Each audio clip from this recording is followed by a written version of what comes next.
It started in 2023, when I had the urge to leave my human form behind and to embrace my true self. I have been wanting to bring this shoot to life for 3 years now, and I'm gonna tell you how I did it. I'm gonna break this video up into 4 parts to try and keep myself on track. We're gonna talk about my concept, props, location, and execution. So, what was my concept? Well, I wanted to become an alien, and I needed a good excuse to do it, so what excuse better than a photo shoot? What I had to think about was, how do I bring the alien universe to life in my universe? Most of all my photos revolve around one centerpiece, which is typically a car, and that is not something we see much of in the alien movies. So I had to figure out, how do we bring these two things together and make it believable? Also, this was pre-Alien Earth, which probably would have given me a little bit more to work with, but I digress. Now let's talk about props. Well, I knew I would need an alien, so I found a professional latex artist who was willing to help me bring a 5'3" xenomorph to life. This costume is 4 simple parts. We have a head, a torso, pants, and shoes. This girl is custom fit to my body. She is made out of latex, which means it is skin tight. It is very hard to get on. I always need a second person to get this thing on safely. I have pulled many muscles trying to do it alone. It is definitely a piece of work. We're also gonna need a Ripley, but I just spent my entire budget on a custom xenomorph costume, so Ripley was gonna have to be thrown together with what was already in the props bin. Zeno right here took about 3 months to make, which gave me a lot of time to think about a car. I initially casted a car that was so cool and so unique. The issue was the car was located several hours away from where I live, making this very hard to coordinate. Which is gonna bring us to our next category, location. My original plan for this shoot was to find a pure concrete space, something like a garage or a warehouse, to give it that abandoned alien space vibe. The problem is that up here in New England, we just don't really have a lot of that. There's plenty of barns and old mill buildings, but all of these things kind of have organic qualities to them, like exposed wood, crushed rock, brick. These are things that wouldn't really make our environment believable when it comes to alien and space. It's the middle of winter, the car is located several hours away from me, it's hard to coordinate with the owner, and we just don't really have a good location lined up. I'm telling you guys this because as a professional, this happens quite often. You get a really good idea, you're super committed to it, but all of the circumstances are just making it impossible. I call this idea purgatory.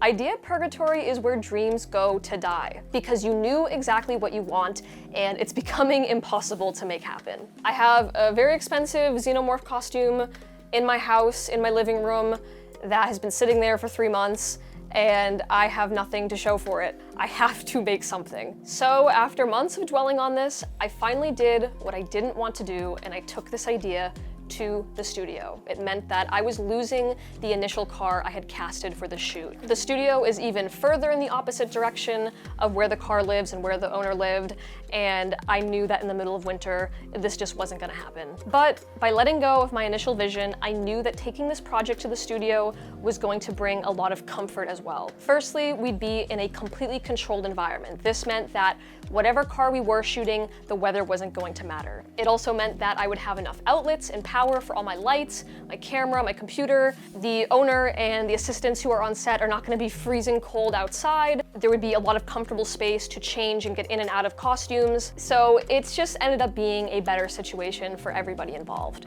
But I still have to recast my car. So I decided to throw up a post on Instagram and see what cars we might have locally near the studio. The first picture I received of a potential car was a black 996 Turbo. It immediately clicked for me. The 996 Turbo has such a round, organic shape to it. It almost resembles a xenomorph head, and that was the first thing I thought of when I saw a picture of this car. The egg headlamps resembling a xenomorph egg. So I resketched out my concept with the 996 Turbo, and we scheduled the shoot for just a couple days later. Now, to bring this image to life, I would be playing both Ripley and Zeno.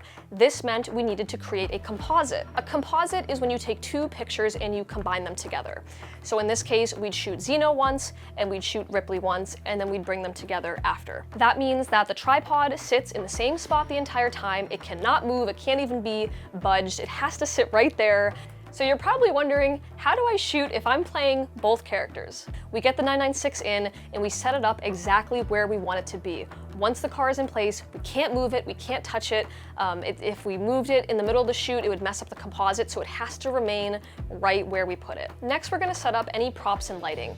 And now for this shoot, there wasn't many props aside from the costumes themselves, so we're mainly focusing on lighting here. This lighting setup probably took us 30 minutes. There's nothing really special about this one. I ended up gelling my lights with turquoise, and the reason for this is if you watch any of the original Alien movies, it's very blue. It's a very cold tone film, and I wanted to emulate that in my photo shoot. Now that we have our car in place and our lighting set up, it's time to get into costume. I started with Zeno, knowing how complex of a suit this is. Not only is it a two-person job to get it on properly, but it's also just exhausting. I have about 10% visibility at all times, and I can do about 5 to 10 minutes max before I have to take the head off for oxygen. This is something with the suit that I plan on modifying later on.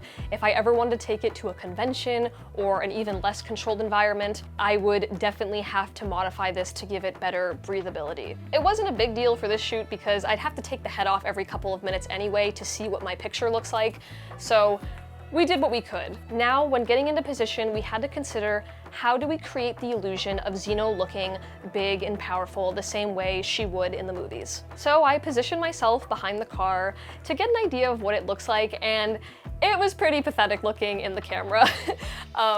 I am a very small xenomorph, so we had to figure out a way to create an illusion to make it look like I was much bigger than I really am. And there are two ways to do this. Number one is by camera magic.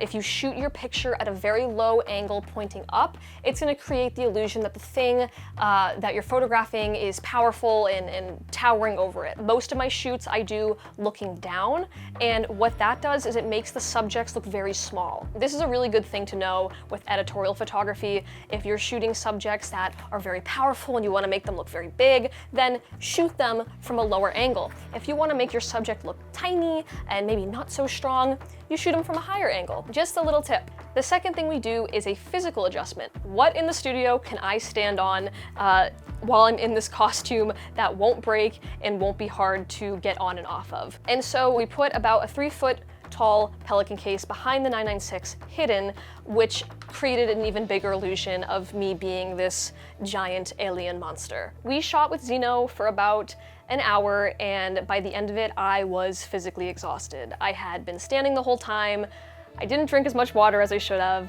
and I was just tired and sweaty from being in the suit. So I was not super excited to get into Ripley, but we were almost there and we just had to get it done. So I threw on Ripley and we're back at our illusion.